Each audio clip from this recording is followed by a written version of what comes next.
Dear colleagues, we still have 3 more minutes to go before we officially begin. However, since we are so punctual and we are here already, even Alexei Lvovich joined us on time. So let's take advantage of that. And I would like to begin by introducing the panelists. And we only have an hour and a half for our session to consider a very extensive and interesting topic.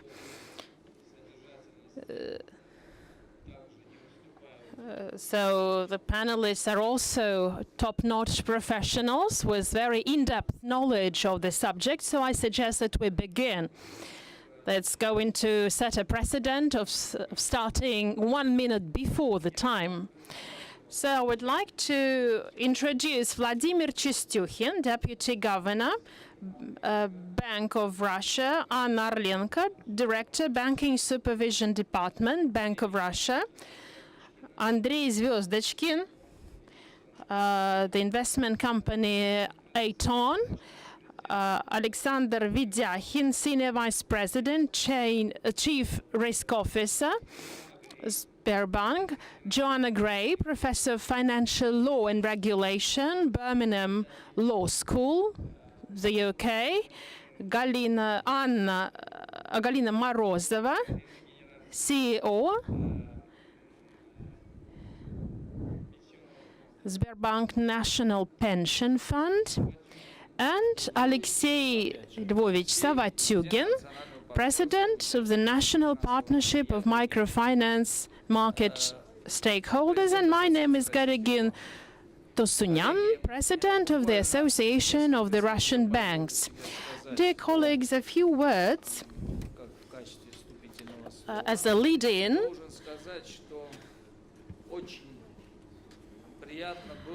It was very pleasant and gratifying to get a document I'm holding in my hand, and I hope you all had a chance to familiarize yourselves with. It was prepared by the central bank. It's using the motivated judgment in the practice of the supervision of Sberbank. So the paper which was prepared for public discussion. It exemplifies a very good approach, and it is an in-depth and serious document that was proposed for public discussion. It was prepared not in haste, and I just found out with Vladimir how much time it took to prepare it. So it took 2 months to prepare it through serious negotiations and talks inside the Sberbank, and is proposed for further comments and opinions to be incorporated during the Congress sessions. So here we are dealing with a document where we see a clear-cut goal, the one that reveals long-standing challenges and issues without any embellishments.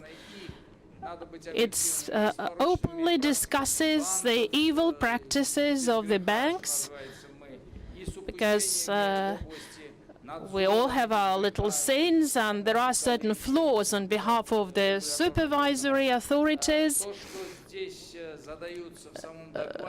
The paper itself sets out a number of questions to address for all market members, all those who are related to these activities, looking for the best optimal practices. There are no declarations of how it should be. Rather, it raises a question in order to find an answer together through a discussion.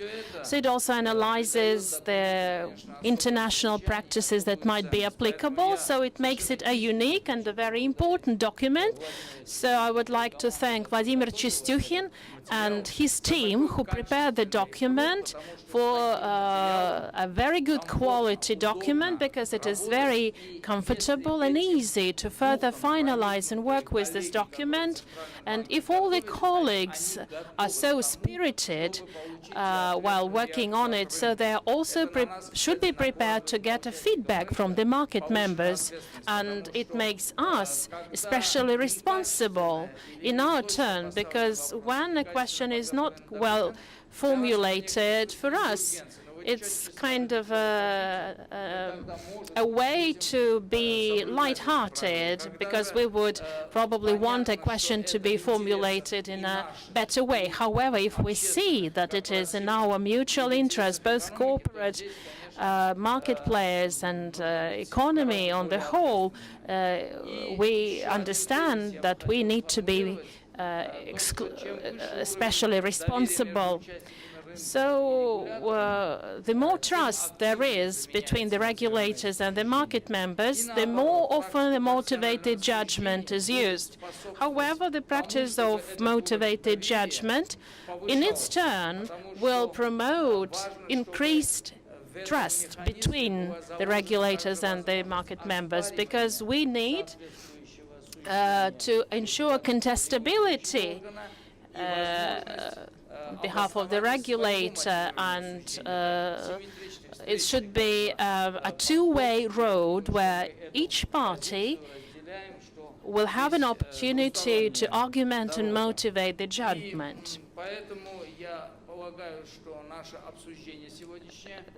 So I think that our today's discussion offers a very interesting opportunity for an important and useful dialogue. So I would like to ask Vladimir to comment on the fruit of labors that was made as a teamwork.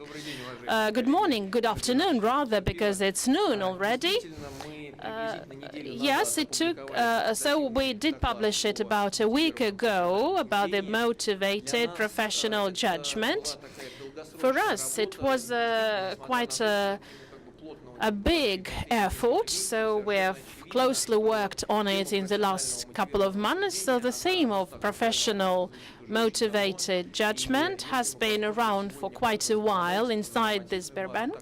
So if we see both the legal framework and the practice of using it in the field of financial supervision, we see that it is there, it is used. What we don't see is that there is no systemic single approach to it. So it was our major target behind our document. So we need to move from a formal rules-based and to the principles-based judgment. However, we discuss things inside the regulator with the experts and market members. We understand that people mean different things by saying a judgment. So we wanted to find a common denominator. So we invested a lot of our time and effort to prepare this paper. We provide a clear-cut definition of the motivated professional judgment as we understand it. So we think it is argumented professional assessment by a regulator based on the analysis of the both quantitative and qualitative analysis, information where the substance prevails upon the legal form. So we want everyone on the market to have an opportunity to use the supervision actions when, based on the motivated formal judgment, where there are no breaches of legislation, we could identify serious risks and challenges pending just facing the professional members of the financial markets, as non-state pension funds and banking and other institutions. So all those who we supervise and regulate within our sphere of competence. So we decided to have a serious discussion inside the bank. So first we presented the existing international practice industries that shows quite obviously and conspicuously there are different legal systems, the continental law, Anglo-Saxon law. However, almost any regulator that provides for the supervision at the developed financial market has broad rights to produce this judgment. So we identify 5 different areas where we could fix this judgment. So first one, it's the identifying the parties and the groups. So I hope that the colleagues did have their chance to read through and they will offer their comments. So second, it's providing access to the financial market. Third, it's assessment of the liabilities and assets, fiduciary, Mrs. 4, and inside risk controls is the 5th. So just we identified the areas where this judgment is applicable. We looked at the practice not only from the point of view of the professional market members, but from the supervision bodies. So it requires a very serious qualification and competence and expertise, not only from the professional market members, but from the from those who perform supervision and provide this judgment. For us, all these areas are not written in blood. That would have been an exaggeration. However, we studied many insolvencies and bankruptcy cases and other practical things. So we wanted to be more proactive or reactive at the very early stages of a difficult situation. So, what is an opportunity that you have basing on this document to just oust some companies from the market faster? No, that was not our goal. That our goal was just to provide an opportunity to intervene earlier. So we don't think that the professional judgment will be used adequately and evenly for all spheres and industries, but we will use it in relation to the key members, to the major institutions, and we will see whether we can further extend and expand all these sophisticated procedures to cover all those who are not posing a threat to the market in general or just work within certain very small segments. So we have a whole chapter of how to apply and use this professional judgment, because the right to defense is an important qualification, because if I'm acting right and I'm not breaching anything, but the regulator identifies some serious risks and wants to file a claim or files a claim, I need to rely upon a serious defense procedure.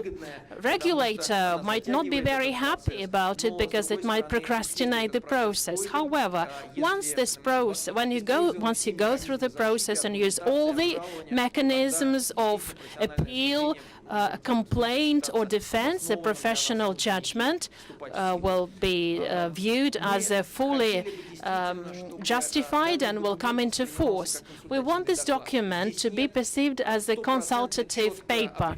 We don't offer any fast and dry solutions because we need to go over it once again inside the bank. We discussed our proposals.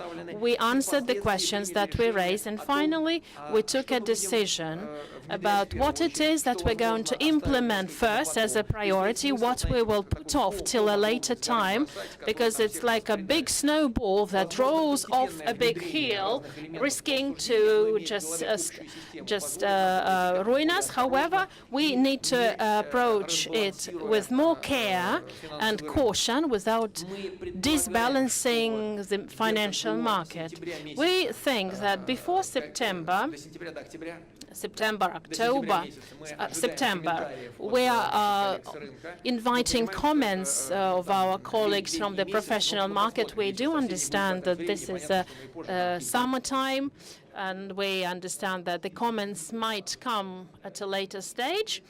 However, we will accumulate all of them, and then we'll organize a meeting to publicly discuss it with all the interested parties and stakeholders, so that we could figure out which areas should be of our priority attention, and also develop the algorithm for the implementation of this document, probably add some new things. So that's about it. So I'm ready to take your questions during the discussion further. Thank you very much. It is gratifying to see that we set out a clear-cut goal at a very early stage of intervention. So the mere notion of the motivated professional judgment brings me into memory Andrei Kozlov's comment, who raised this issue some 12 years ago. However, probably it was not the right time to seriously analyze and consider it. So now we want to dig deeper into it and identify problems and challenges at an earlier stage. So the notion of consultative supervision is a new one. So when it is a disputable issue, how supervision can be consultative. But I think it's an important collocation of words. The consultative supervision and a motivated judgment should act as tools for early identification of not even problem areas, but a situation which might be fraught with, according to the regulators or market members' opinion, with a problem. Should we not understand the situation better? So the early intervention, the early identification of a potential problem area is an important goal. So our goal is not to punish or just introduce sanctions. Our goal is to be proactive. And I think we can show during the conferences and different gatherings with professional community members, people say that we carry out a lot of conferences and gatherings, but we also need some time to work. So I think it's a good reason, it's a good pretext to get together for some joint activity. We're not here to complain to each other about our problems, but join our efforts in a civilized attempt to find a good solution. So I would like to call upon Orlenko. She has a huge responsibility on her shoulders. So when supervising or inspecting the credit providing organizations, what is the proportion of the possibility of using the informal approach of a motivated professional judgment or versus the formal approaches which are also there? So when you use a formal approach, we know the situations when there is a breach of law and we use it. So when there is a possibility to use symmetrically the motivated judgment while inspecting the financial institution, and where is a guarantee that this vision, this opinion would be taken into account? So these are major issues, and you can add some other things to it. Thank you very much for the opportunity to participate in this roundtable and for this interesting question. Actually, the bank supervision, the 73 and 72 articles of the law on Central Bank of the Russian Federation gives us an opportunity to apply motivated judgment and measures to create organizations based on motivated judgment. And when do we do that? When we assess investment projects, when we do not agree with the credit organizations regarding the prospects and risks that the credit organizations undertook when they finance the project, when we form reserves, for example, the increase of the quality by the credit organization, or not taking into account the negative factors. for example, when we have the insolvency of the payer. And the activity of the lender it should be also monitored, and in this case we may not agree with the credit organization when the actual activity poses a significant part of in the work of the lender. Then professional judgment. Motivated judgment is used when we carried out expertise on collateral and the assessment of the activity, and everything is based on the motivated judgment here. Then, when we assess the sources and the justification of the personal funds, and according to 395 provision, it is also based on motivated judgment when we are looking for the sources of the capital and understand that they can be formed due to credit funds of the credit organization or by other sources that should not be used. Then, in order to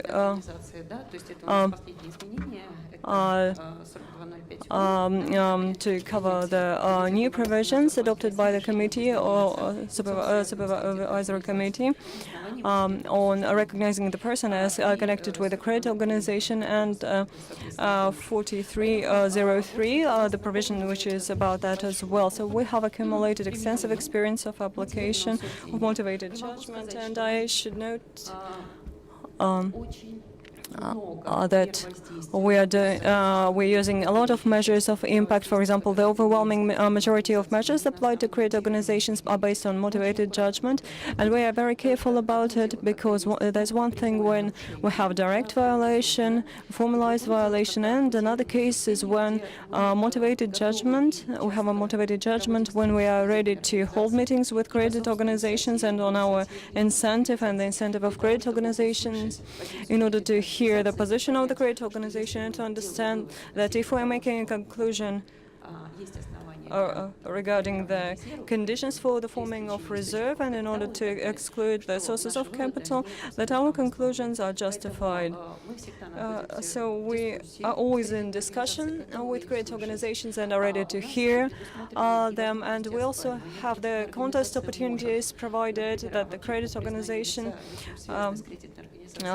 when the person is recognized as connected to the credit organization. Here we have this opportunity to appeal to the President of the Bank of Russia, saying that they do not agree with the position of the Bank Supervision Committee. We consider all these appeals and take into account everything that the credit organization tells us, and we should not exclude the opportunity to appeal and to contest our decision in court. Yet that's rather a rare practice. We've applied over 1,000 measures of impact, and there were less than 30 contests, not only for motivated judgments. And I really hope that it demonstrates that the supervision is quite careful about the applying of measures, and they do it in a justified way. Therefore, we are always glad for discussion, and we always invite people to discuss. And here in the hall, I see my colleagues from credit organizations, whom we frequently meet and discuss all problems, including those based on our decisions, on motivated judgment, on the risks that the credit organizations undertook. And from the point of view of the movement to consultative supervision, the use of motivated judgment is obligatory because in order to detect at the early stage some problems of the use of such quality indicators, or formalized violations, it's too late, because if we have a violation, that it's not the early stage of detection. Therefore, yesterday we had a very interesting roundtable on the consultative supervision, headed by Madam Polyakova, and a lot of things were discussed there. And it's clear that the wide use and application of motivated judgment is mandatory for us if we want to move forward to consultative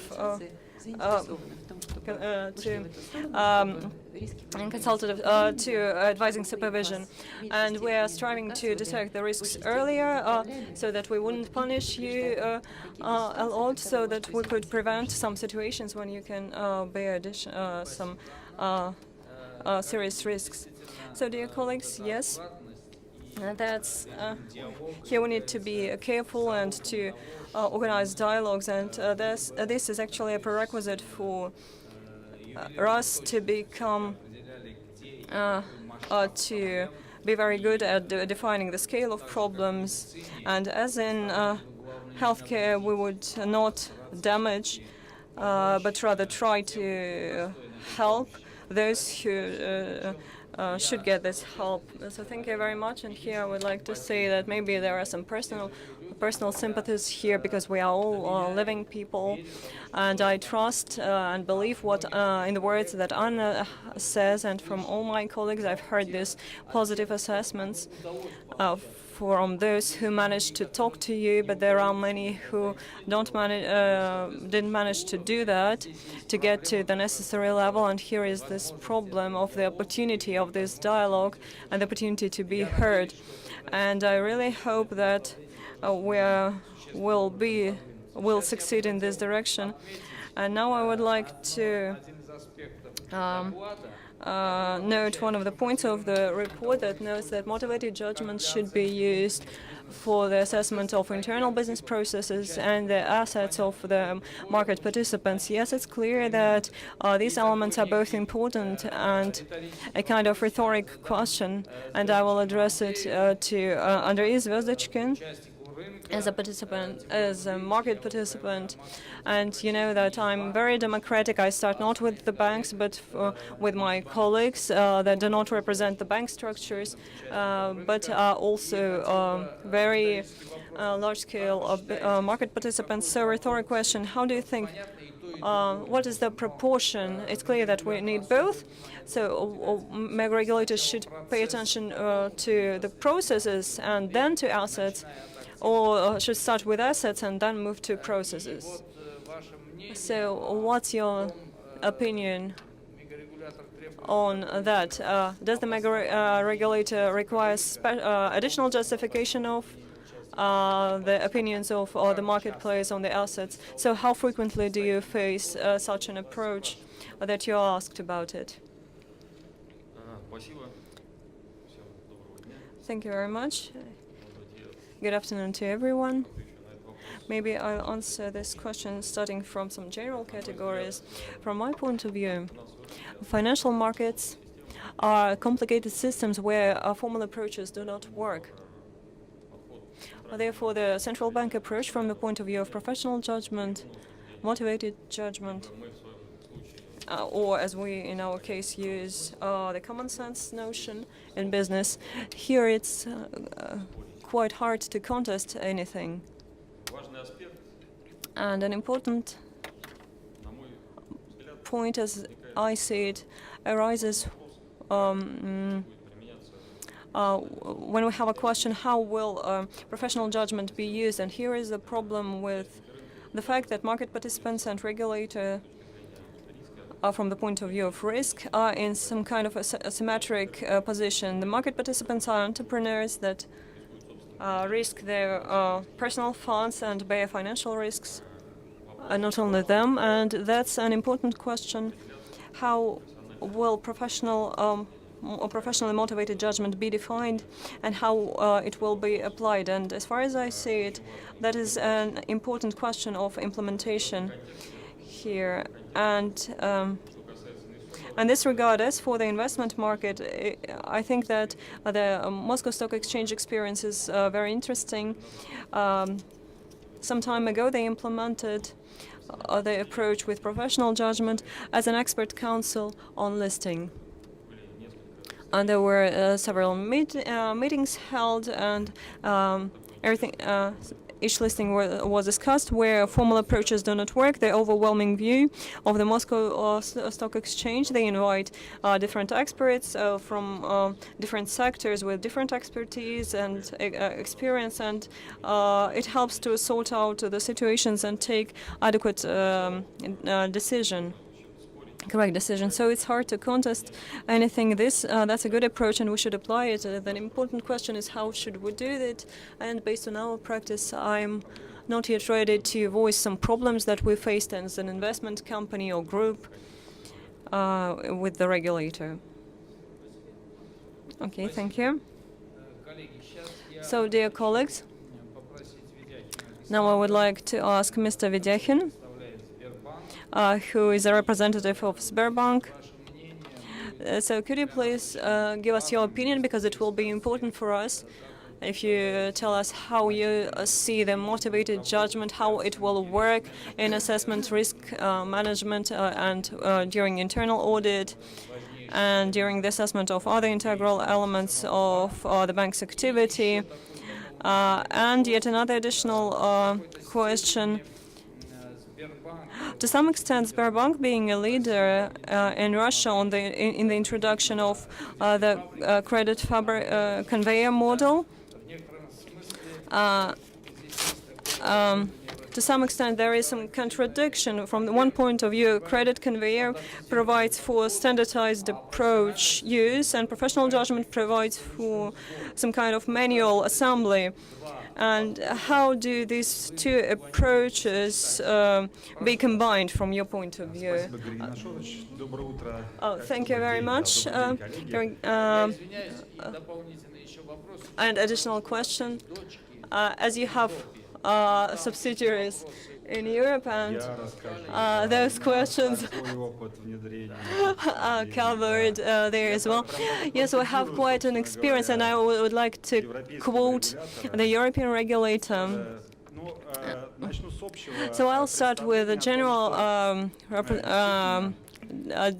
details. The judgment is actually the indicator of the maturity of the system, and if a bank system has them, the bank system and regulator and the elements and banks, they are mature. And we are to come to this point, and thank you very much for promoting this incentive. And we actually have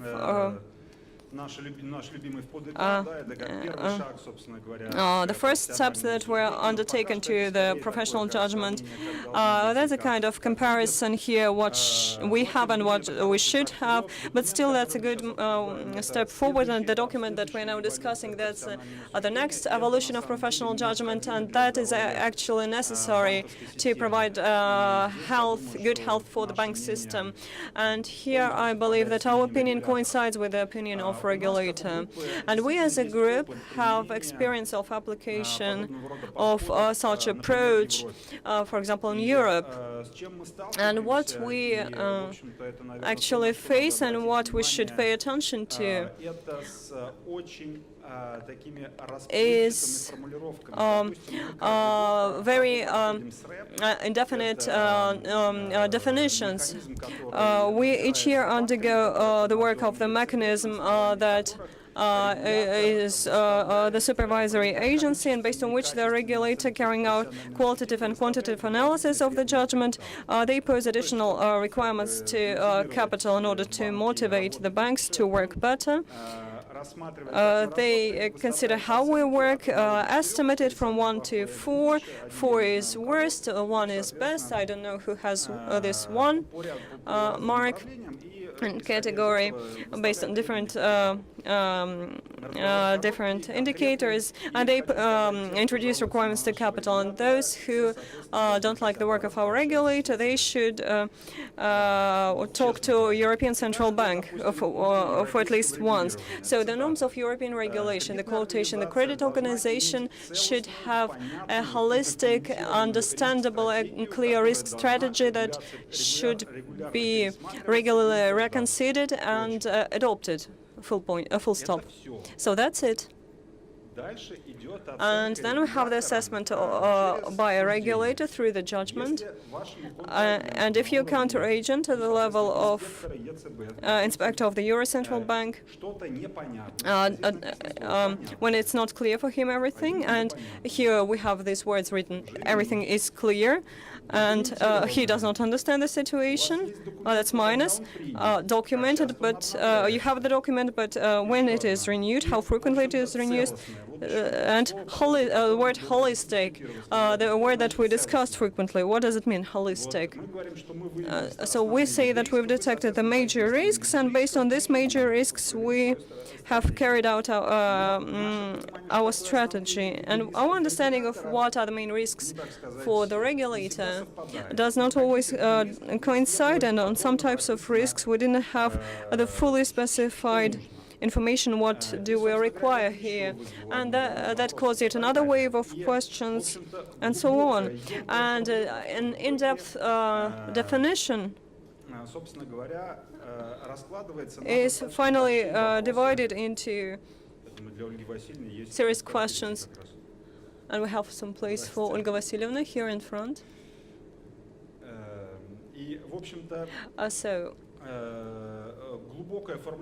And this in-depth definition of European regulator given in these requirements is a result in numerous discussions with the subjects of regulation, which sometimes lead to some strange judgments. And in this regard, it seems to us that the proposed document and the documents that we are working with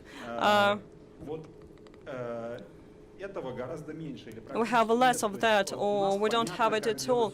It's clear how to prepare judgment. We don't feel we are quite comfortable working. And I beg your pardon, Joanna, for commenting on the European judgment, and I think that you will comment on the Russian one. But for me, Russian is more understandable because I understand how we judge. And yet another example.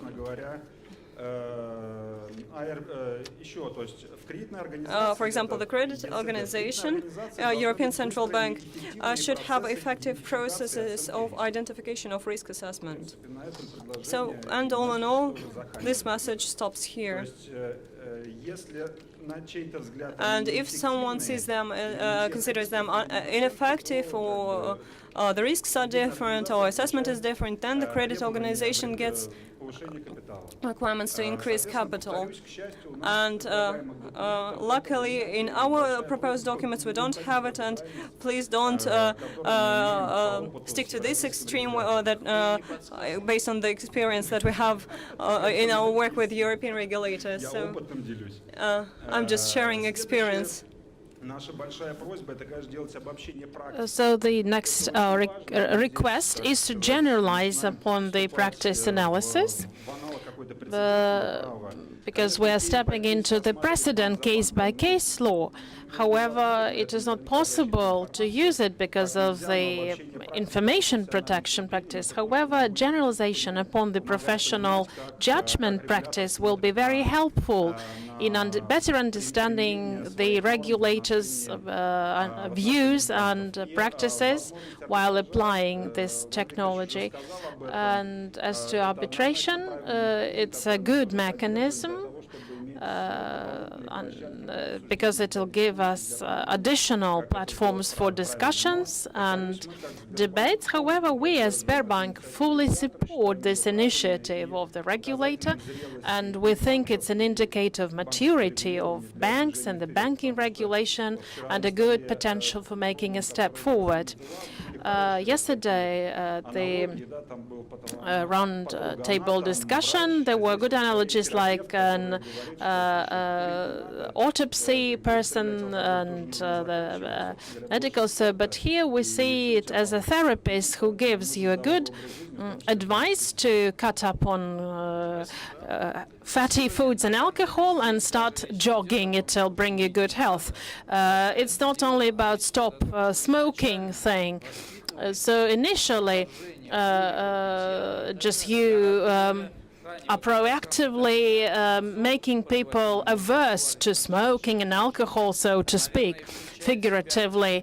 It's not reactive, but it's proactive, so that these issues and problems do not even arise. Thank you very much.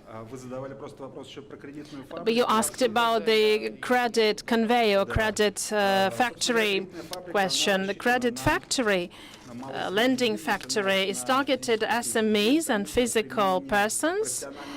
And on behalf of the banks, the judgment approach should be minimal or not used, because we don't think it is applicable to SMEs as small cases.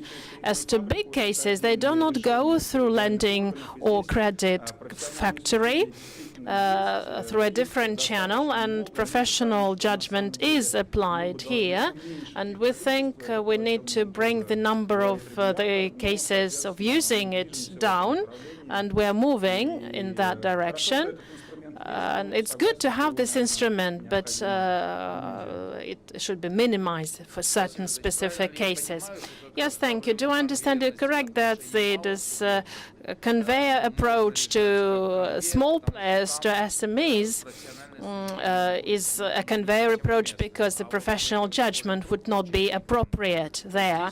As to the bigger players, so this kind of manual assembly, which is an analogy of a professional judgment, is quite appropriate. Yes, so just you started off with common sense approach principle, and common sense is also used in parallel with the professional judgment approach. So when you follow your common sense, so the feeling of fairness of using certain arguments and counter-argument tools is easily perceived. And just when there is no common sense, so the reaction is not so good, even in the democratic Europe. So I'm going to move to the part of the presentation that focuses on international experiences in Chapter 6. It also quotes the British experience, where the severity of the sanctions imposed by the regulator depends on whether it's a one-time or a systemic breach or violation of law. It's a matter of principle whether this mistake was made by chance, just non-intentionally, or it's a systemic and intentional. And it is underscored that foreign regulators use motivated judgment in order to identify whether it was a one-time thing or a regular systemic approach. And the applicability of the professional judgment is also quite broad, and I think Joanna will either confirm or just give us counter-information. There are no administrative approaches to the identifying of the volume of reserves or provisions and just filing it as a case law. Please tell us about your experience. Brief us on your experience. Joanna, the floor is yours, please. Да, у Joanna есть слайды. Joanna has some slides, so please could you put on the presentation? I'm not going to use the slides. Having seen the quality of visuals elsewhere in the Congress, I'm embarrassed by my slides. They're just words in English. So before I answer your very interesting question, Mr. Tosunyan, I would like to just thank the bank and the Congress for the opportunity to be here. It's been a long cherished childhood ambition to get to Russia, so I certainly hope that this won't be my last visit, and thank you for the warm hospitality. Now, I must confess I haven't actually myself read the recent consultative paper from the bank, but I'll remedy that after the Congress.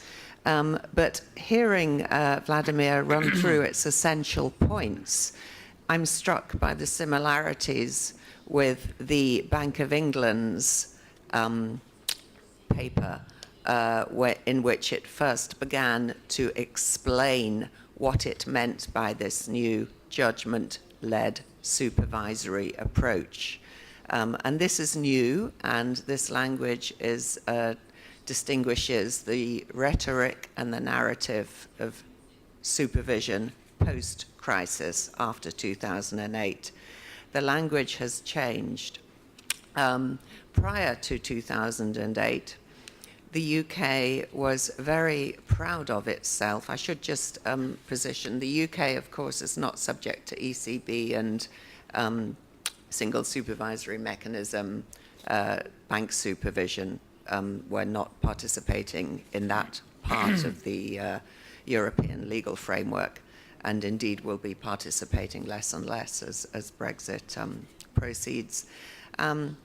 But regardless of that, listening to the language the ECB is using, that is actually much of the language of the ECB and the EBA is copied in and cut and pasted from earlier work done by both the Financial Services Authority, which was the predecessor regulatory body in the UK prior to the crisis, and latterly the Bank of England acting through the main prudential supervisor, the Prudential Regulation Authority, which sits within the Bank of England and empowers and enables the bank to supervise the systemically important end of our industry, which has its failure has cost the British taxpayer so dear. So systemically important banking institutions, credit institutions and insurance companies, and systemically important interdealer brokers and wholesale activity all fall within the jurisdiction of the Prudential Regulation Authority. And it is that body which has really blazed a trail and has pioneered the early thinking around judgment-based supervision.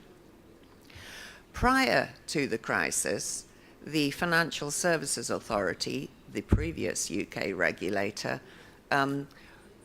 would really take its roadshow around the world to say, we have pioneered smart regulation and smart supervision for a new millennium.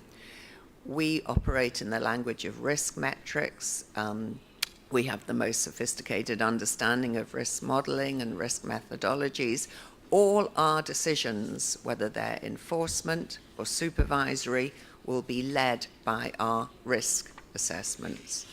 And this framework, this supervisory framework, was known as ARROW, the Advanced Risk Responsive Operating Framework. And it did a lot of training for other central banks overseas. And myself, I was part of a 2-week training workshop exercise with the Reserve Bank of India and South Asian central banks, talking about and explaining how the metrics and framework of this risk-based supervisory framework worked, why it was superior to the more traditional desk-based, off-site supervisory, people and data-intensive supervisory mechanisms. It was cheaper. It seemed more intellectually complex. But at the time of that training, the crisis in the UK was beginning to break at the end of 2007. For the first time in 130 years, a major bank had had to go to the central bank for lender of last resort intervention, Northern Rock. And that was, if you like, the early warning signal that things were not well. And of course, they got a lot worse, both in the UK and around the world, the following year. And so the Indian central bankers were saying, hang on one moment, you're telling us about this wonderful new supervisory framework that exemplifies smart regulation, but you have a rather major problem developing on your shores. And they were right.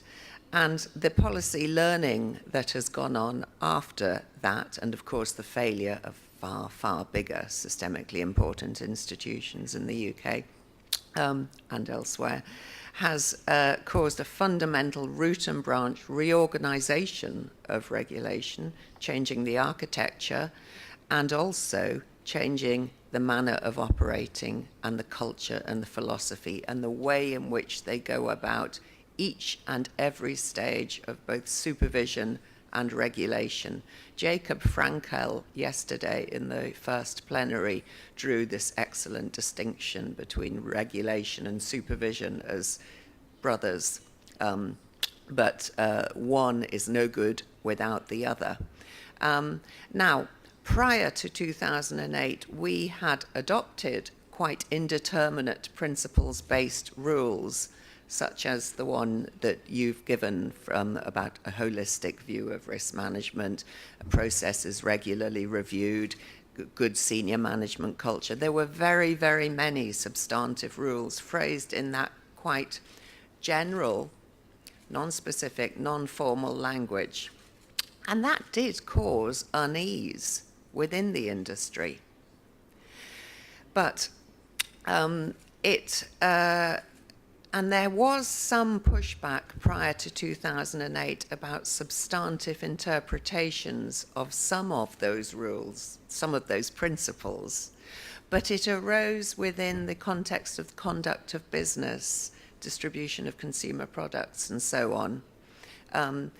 If it was happening within the context of supervision, then we didn't know about it. It certainly never made the courts and tribunals.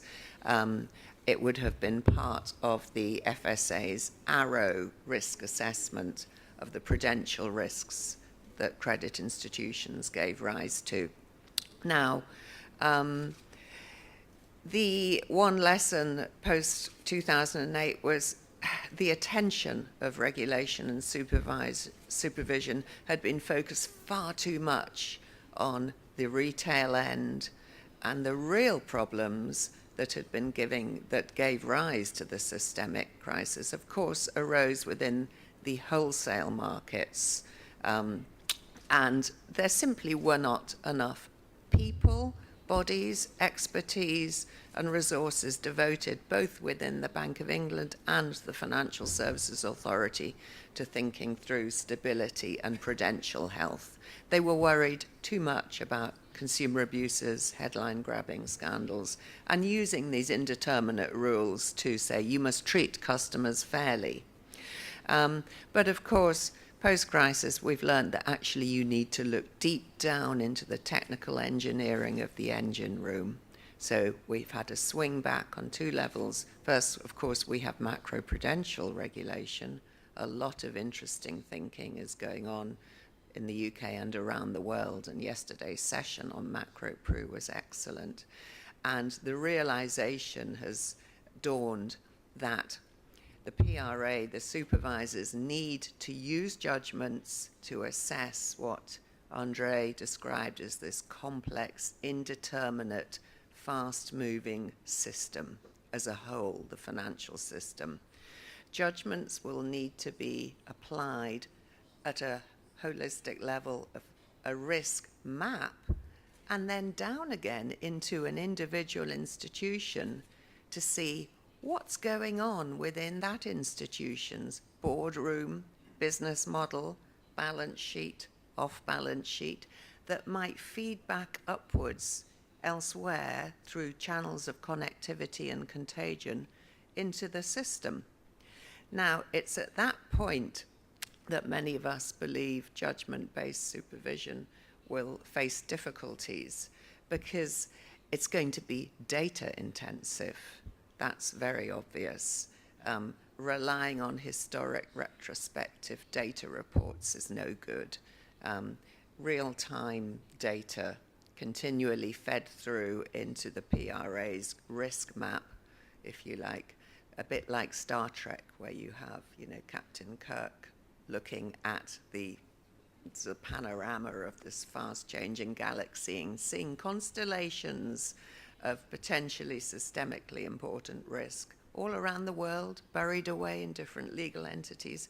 This is a very big ask of the supervisors, of the people.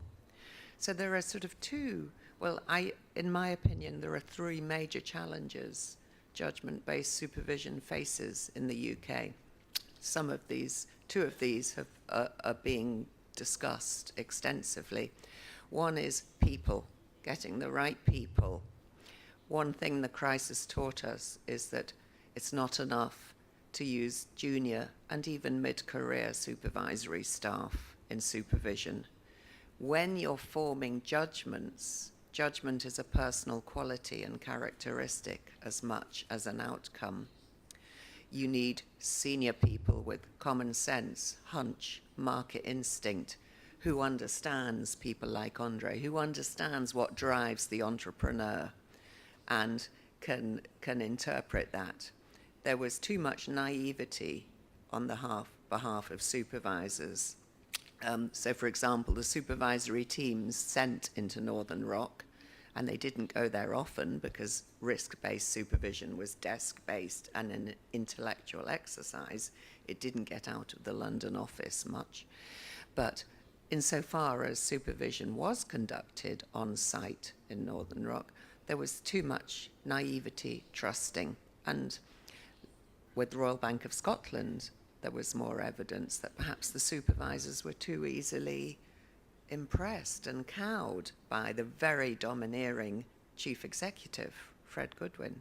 So there's a people challenge.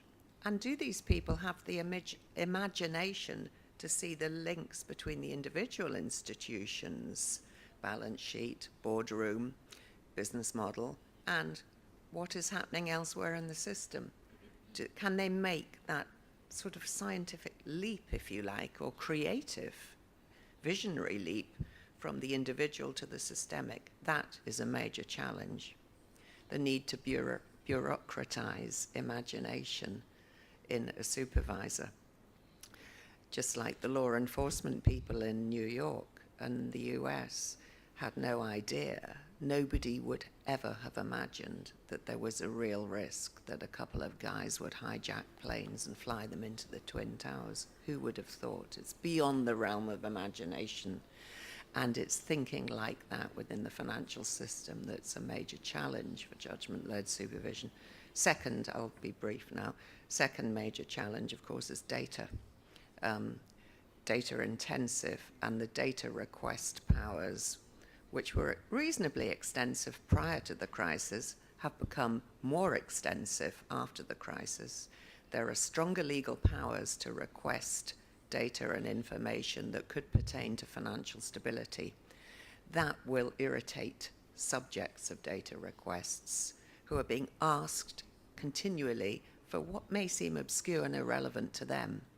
But to the supervisor who is trying to get to the forming an intelligent, informed judgment on how an individual activity or new product could link in to the systemic risk, they may think they need that data. And we've had some legal challenge and data requests prior to 2008, accusing supervisors of going on fishing expeditions.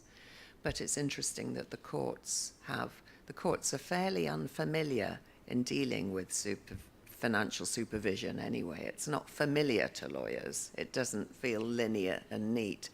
They have backed up the regulators so far. And the third major challenge is we've had data, we've had people, the intelligence base, and of course the third major challenge is the legal culture, contestability of judgments. We have a lot of when the stakes become high enough, when the economic cycle recovers, and when banks really are getting unhappy with perhaps being asked to whack up a capital requirement on the basis of a hunch about systemic risk that a supervisory team has formed, they will push back, they will challenge. And lawyers, the very few, very, very good, sophisticated lawyers there are in London who specialize in prudential regulation, they are beginning to realize they will need teams and armies of statisticians, modelers who can actually contest the evidence on which these supervisory judgments that cost them dear in increased capital costs, that test that evidence in court. So, and this is a major challenge for the legal profession and the legal system, which likes to think in a linear fashion about isolated instances. How will lawyers cope with complex, fast-moving systems and judgments being made within those systems? and legal disputes arising about those judgments. They will do so. It will be worth their while in bringing these cases. Можно я вам... Joanne, can I ask you a brief question, if I may? And if possible, can you produce a short answer to it? Вот скажите, пожалуйста, нет со стороны... So, from the market players, because we have a symmetrical situation, we have some normative regulation, just a formal normative judgment. In your case, there is no formulaic regulation, and just the judgment-based supervision is prevailing. So is there an attempt to clearly understand, to clearly define what it is that it is required from us? Just briefly, because we are at different stages of the process. Just could you take just a minute to answer the question? The best guide so far is annually the Prudential Regulation Authority publishes a generic approach document, an approach to banking supervision, judgment-led banking supervision, and what it means by judgment-led insurance supervision. The two are quite distinctive because they're making judgments and asking for data about different things in each part of the sector.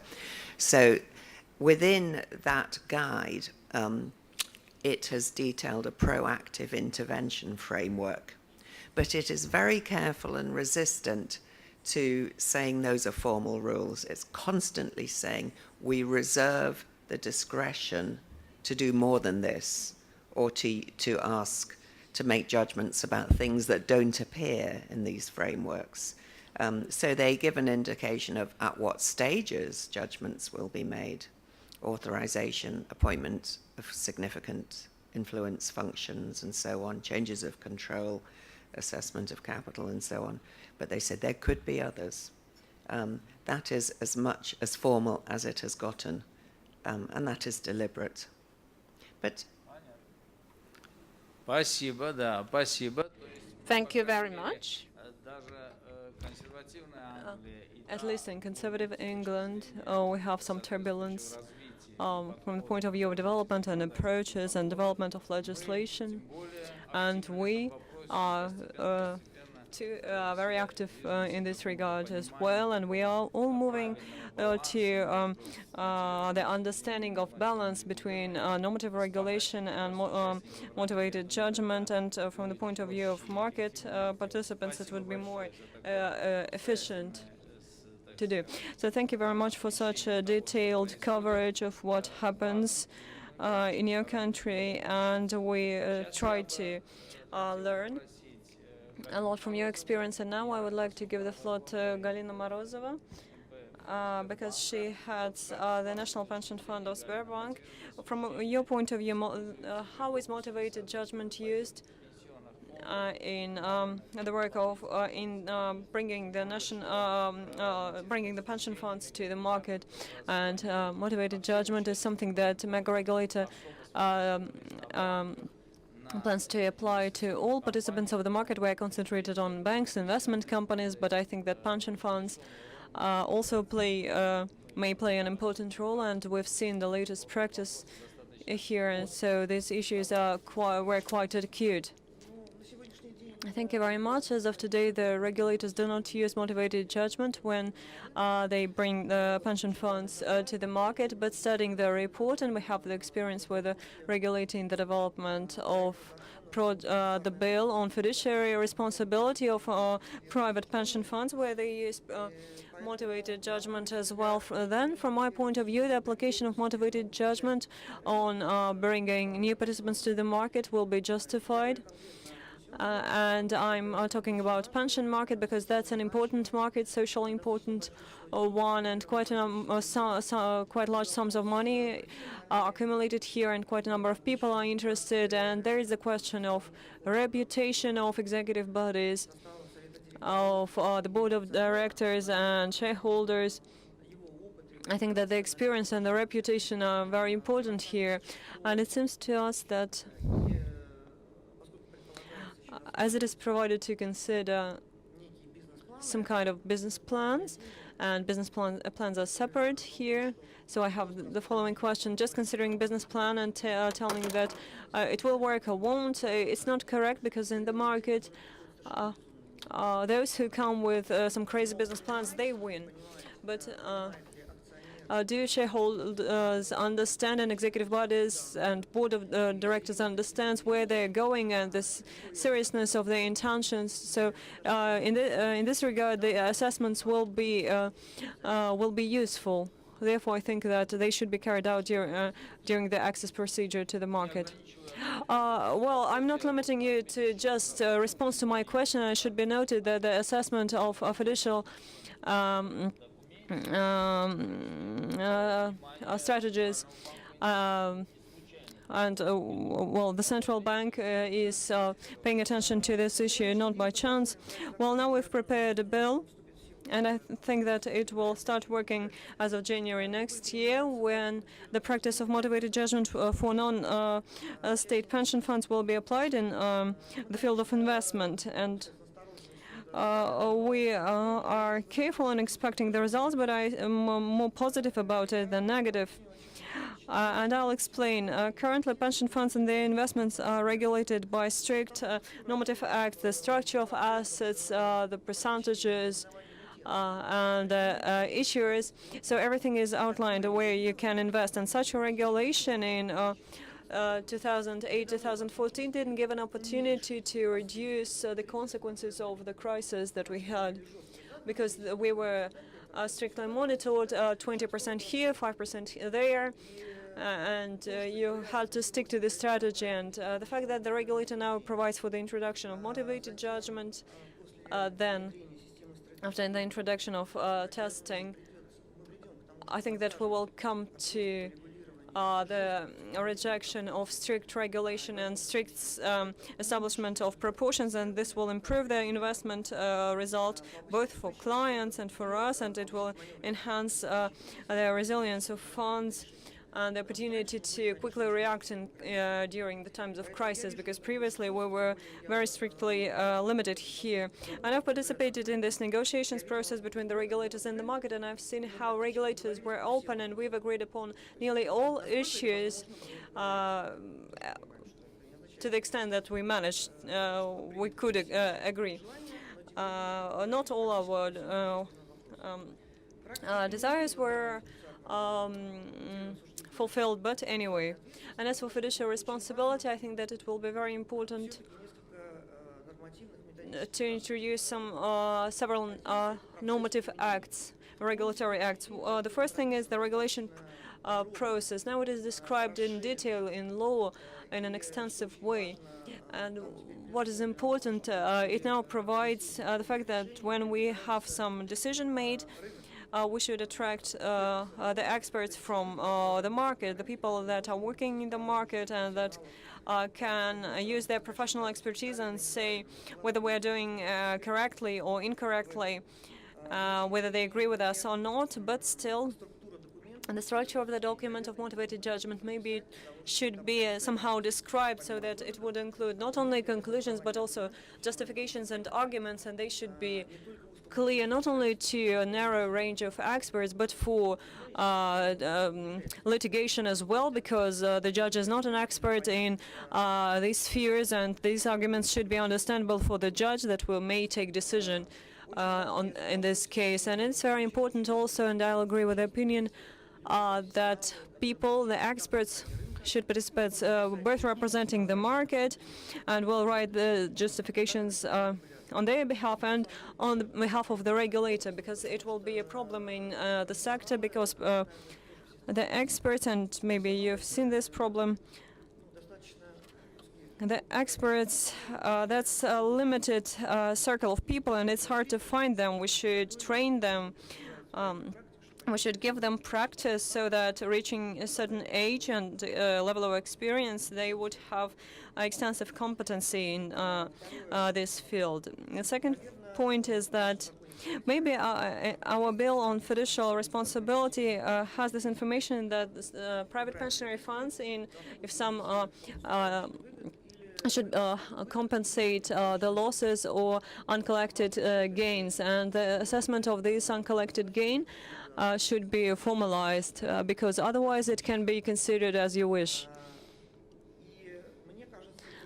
And it also seems very important to me that the fact that the regulator noted, and what is in this report, we need to have the publication of overviews, the summaries of practices, and how it would look like. Certainly, they will not give the names of organizations, but the description of precedents and cases, or the justification of cases. It will serve to the increase of the expertise in the market and to the understanding of people where the entire situation is going. And I believe that if we have fiduciary movement in the pension market, we will gain more than the limitations that we are going to face.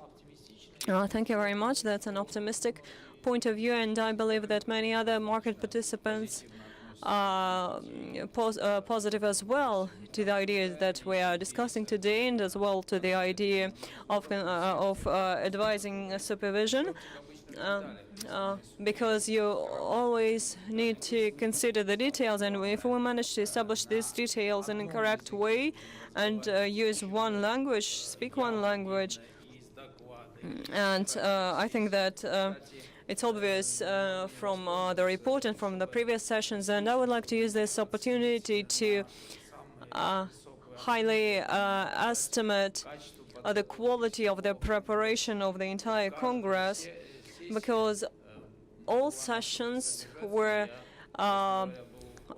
very interesting, and I was, well, not surprised because I expected such a high level, but I was very pleased, and it was fascinating for me, and I believe that for many participants as well, to listen to the speakers. And in this regard, the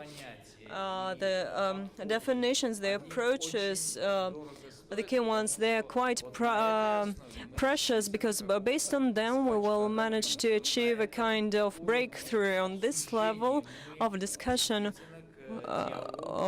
We can get to a comprehensive dialogue, and I believe that this is an integral component.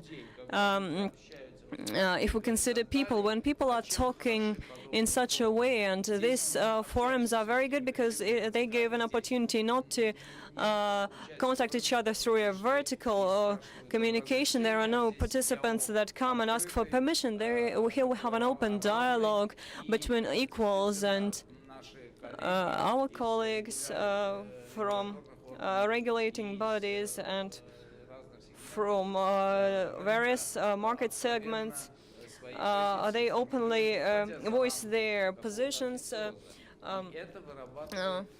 not in an official way, and this is given by this regime of trust between people, which is actually the essence of a financial market, and I believe that it's hard to underestimate these factors. And now I would like to ask Mr. Savatyugin to give his opinion, because he heads the National Partnership of Microfinance Market, and he is a person who knows the market quite well. And as the report notes, that during the introduction of motivated judgment, a significant help to the market participants should be provided by self-regulating organizations and professional unions. Then I would like to ask Alexei to share his point of view on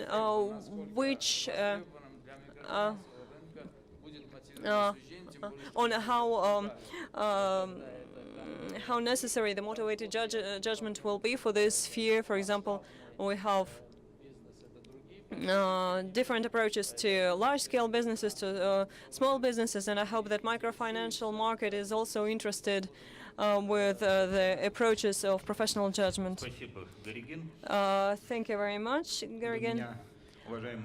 Before me, participants of the market has praised the regulators.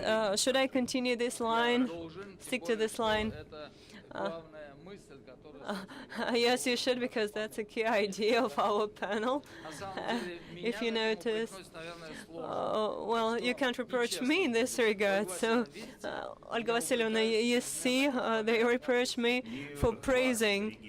Well, I'm not approaching you, Garegin, but the overall attitude. Okay, I will continue to stick to this line for 40 seconds.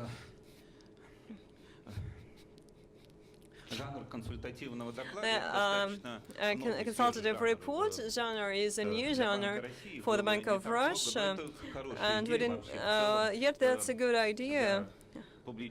Generally, for public discussion, to publish such reports on topics that don't have a specific solution, especially now.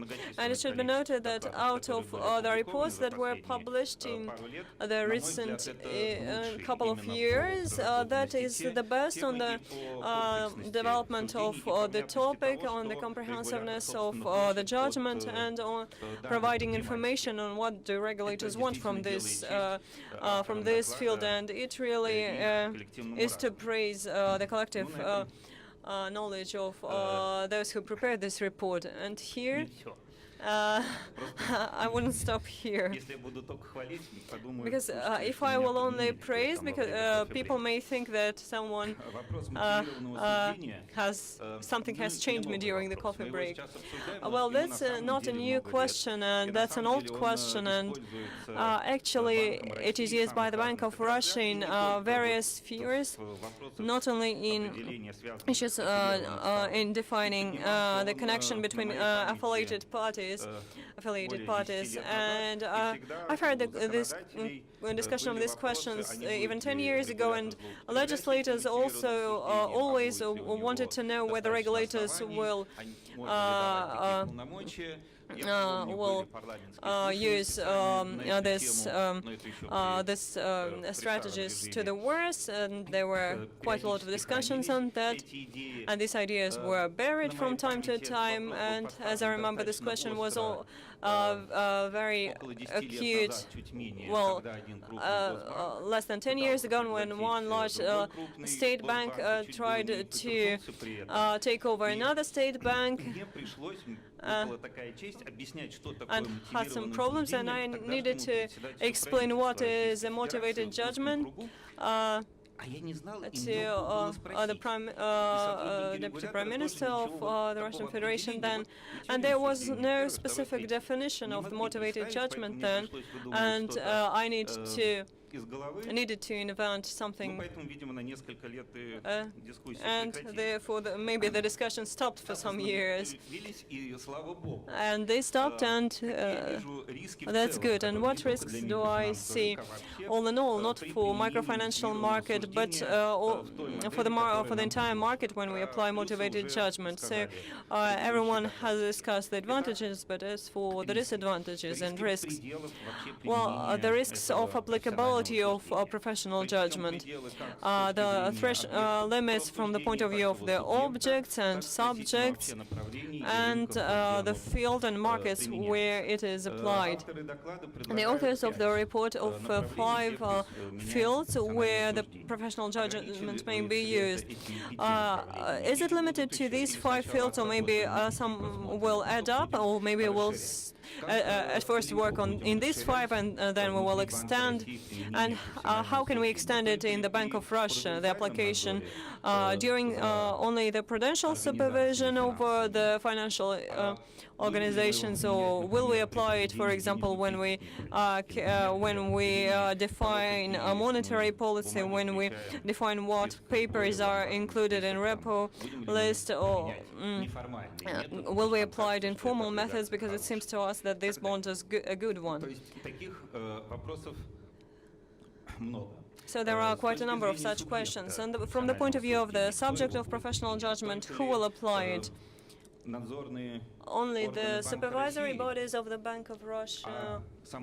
And what about self-regulating organizations? Can they use it? Because based on the law on them, the self-regulating organizations have extensive responsibility, and all non-credit organizations are now members of self-regulating organizations and should stick to legislation, and they should control as they do. Can they use motivated judgment, and how can they would they explain everything to their members? And about other departments of the Bank of Russia, can they apply motivated judgment? For example, the department working with currency regulation and currency controls. And if this will like this practice, and this practice will be recognized as a good one, can other authorities use this motivated judgment when they fulfill their supervisory function? For example, Russian monitoring, Federal Tax Service, Federal Customs Service. Can they issue the same reports on the application of motivated judgment in, for example, tax policy? So that's a question. And the same is true for the markets. Mostly here we have representatives of pension funds and credit organizations and members of the organizations working with finances, but I represent microfinancial organizations now, and we have over 13,000 of such organizations now. And if someone leaves the market, it doesn't lead to the violation of stability, to some kind of macroeconomic problems, and many will be glad if someone leaves.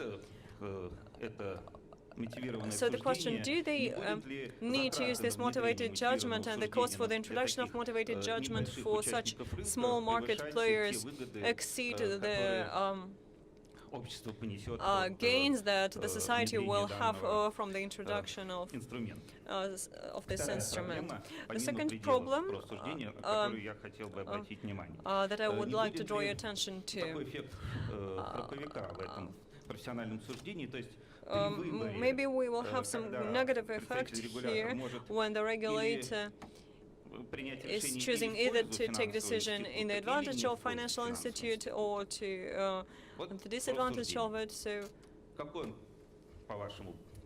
we can think which decision will be taken here in the majority of cases. Yes, an objective one and a weighted one, for sure. And if he will have this, they will have this freedom of choice. Maybe they will take the decision that will not be beneficial for the institute. And, for example, they will recognize that the founders are good, and, for example, if it turns out that the transaction is bad and the founders are bad, who is to blame? The representative of the regulator that took the wrong decision, and if it turns out the founders are good, but the organization didn't get access to the financial market, who will know about that? And even in this report, on one of the first pages, on the overview of international experience, there's a link to the German experience, that in Germany, if there are no formal fulfillment of the requirements, the regulator can take the decision to allow the access to the market of the financial institution. And then there is a mentioning of the fact that it can be applied in defining the qualification of the employees or heads of the companies. So there are no formal requirements, but they can be allowed to do that if the person has experience, if the person is good, and something like that. But I believe that that's not a norm for providing further jobs for former officials, and I hope that this norm will be applied to a wider context. But there is certain risk that financial institutions may suffer from it. And the third risk group that I'm forced to mention, because that is the risk group that is quite obvious, and the first you think about when we talk about motivated judgment. So deputies call it corruption generation, and we call it opportunistic behavior and administrative rent because we don't like the word corruption. And what can happen here? It is provided that in the ideal model of motivated judgment on how should it be carried out, the regulator first acts in the interest of society, not the economic society, but the society on the whole. Second, the regulator is more qualified than the representative of the market that they regulate, because if the representative of the market provided the assessment of assets and liabilities, then the regulator is more qualified to reconsider this assessment and to say, yeah, but it costs this sum of money, but not that you mentioned.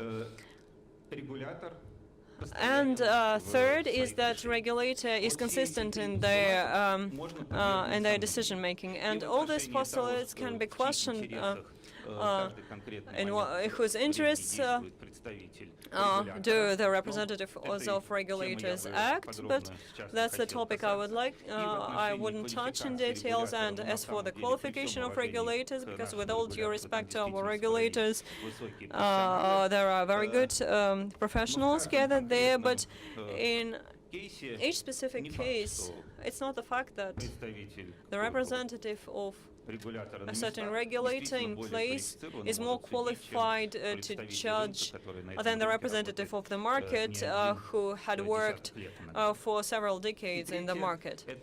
And third, about the persistence. The professional judgment is quite subjective. For example, you've proven something to your curator, counter-agent in the regulator, and he, for example, received some vocational training or went on vacation and changed the job, and the new representative may have quite a contradicting opinion, and that's a common situation. So the actions of the regulator are becoming more difficult to forecast the decisions of the regulator. And yesterday, in one of the plenary sessions in our sending bank, I mentioned the same problem, yet he didn't use these very words about the motivated judgment. And the ability to predict here is reduced when you use motivated judgment, and that's also a risk that should be mentioned. And then, if we are talking about the fields covered in the report, so there are 5 of them. And as for the formal assessment of assets and liabilities, and connected with the connected parties, so that's good and right. But anyway, as for the access to the financial market, it seems to me that motivated judgment here, well, it's early to introduce it because, first, I'm sure that the regulators shouldn't check the qualifications of the employees of the companies. That's the problem for the shareholders whom they employ. And second, I'm sure that the regulators shouldn't check the business plans of the new companies that start work from scratch, because that's the risk of shareholders whom they're bringing to the market. And therefore, the problem of access to the market, well, it's early to use it in counter-motivated judgment, and there are quite a number of questions to fiduciary obligations, because even in this report they are outlined in a general way, and it's unclear what the regulator wanted to say about fiduciarity from the point of view of motivated judgment, and what they will check, if they won't check that you are a good person, and what can they prescribe if it seems to them that you don't fulfill it. Of course, an important issue, and it was already mentioned, is the opportunity and possibility to appeal. Another thing is ongoing feedback. And another thing is attracting external experts. So the paper just provides for the possibility to involve an external expert also, just both on behalf of the lending institution and the regulator. So why we think that they are more competent than the two major parties of the agreement? So this is another question of the contestability of the judgment made by an external expert. So it might lead to many, many rounds of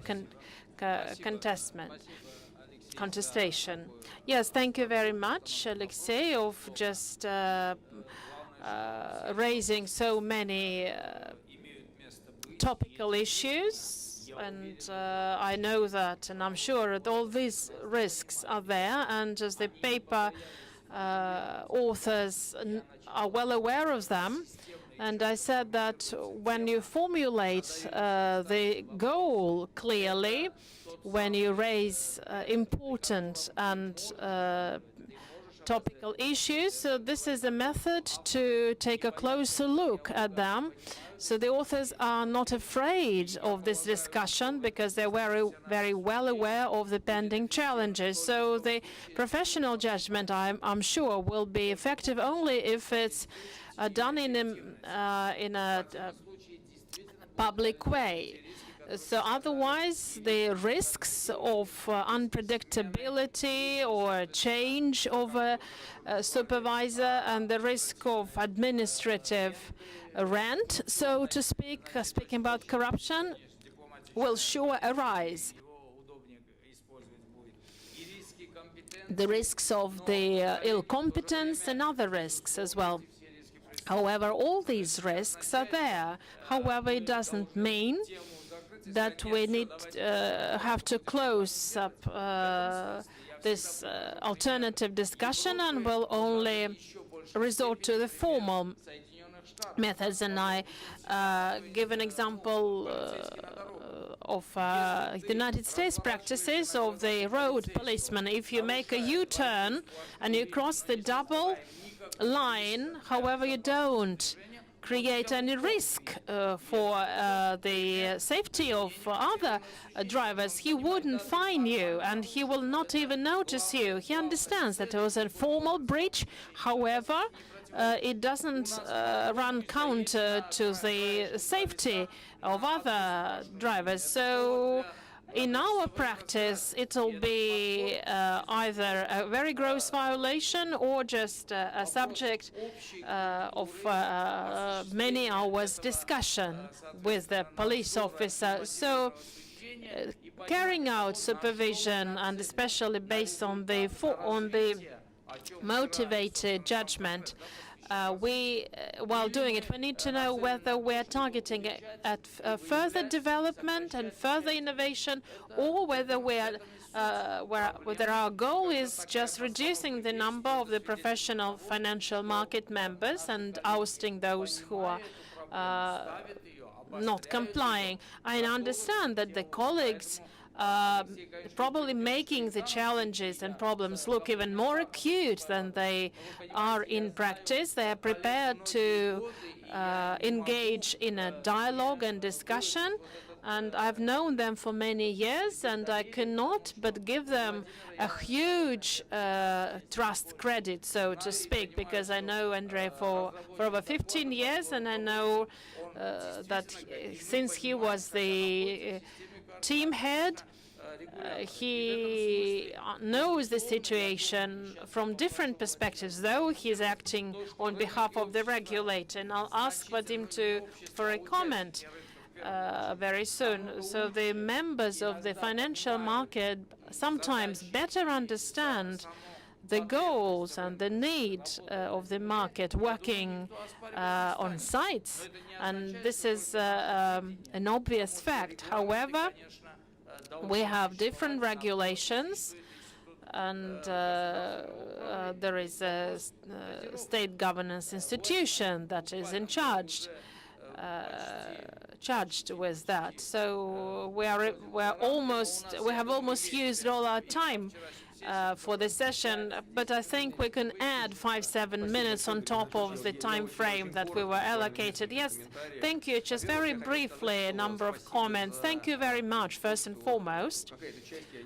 And I saw that part of the experts did read through the paper, and it holds out hope that they might not only raise questions, but also have certain comments and proposals how to improve it. So, and I'm very grateful to the comments and proposals that were made during the discussion. So generalizing upon the practice is, I believe, a very important tool for further improving the methodology. You can. So I'm totally for generalizing upon the practical issues, and the paper provides for it. As to the motivation part of the judgment, so without motivating part, a professional judgment cannot exist, because if there is no violation, if there is no motivation, so why should the institution change the structure of the asset? So motivative dimension is critical here. So we can call corruption practices as just as a rent, but the more transparent are the processes and procedures, the better. So the more we move away from individual decisions to the team-based decisions, the less chances the corruptibility, the chances will leave for the corruption.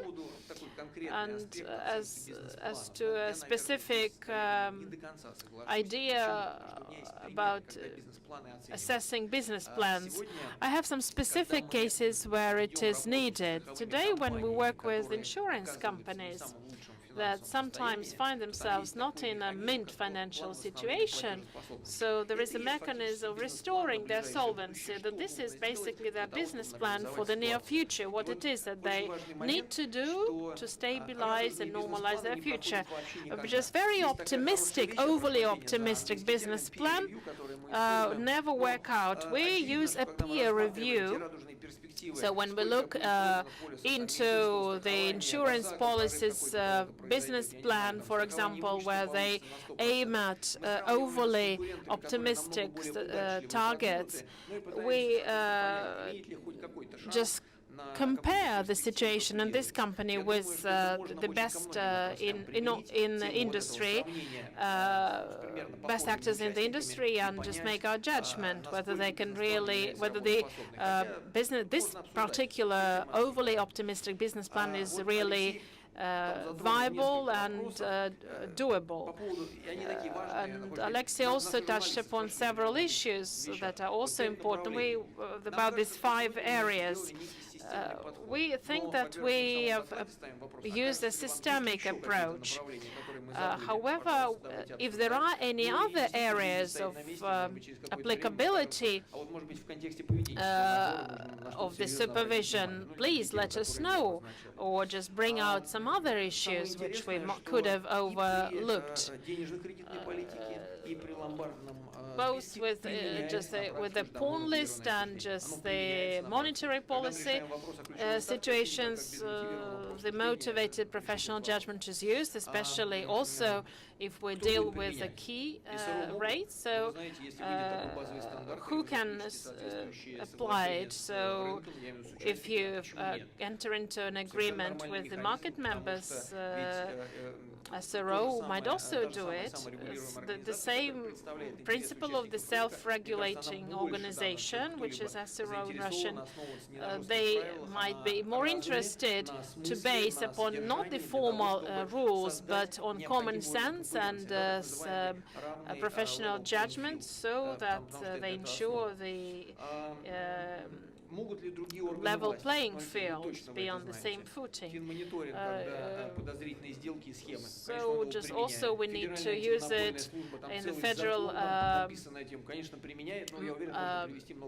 competition authorities when there are some suspicious transactions are considered. So we need to, I think, focus on the processes and procedures, whether they are working effectively and how we can improve them. So the motivated professional judgment is broadly used in many other issues. So the proportionality of regulation, let's allocate the resources accordingly, let's identify the major risk sources on the market, the major players that create major risks. The freedom of choice is another important question raised. So what decision will supervisor take on the side of the financial institution or regulatory body? However, there are some subtleties which are very often not cannot be seen by the public, but they tilt the decision one or the other way. We colleagues and our colleagues from the central bank think that there is no supervision without the existence of the financial market. So I think if all the financial market players disappear, you will disappear as well, because you will have nothing to inspect and supervise. Well, just don't worry, we'll have enough of them to last for our careers and lifetimes.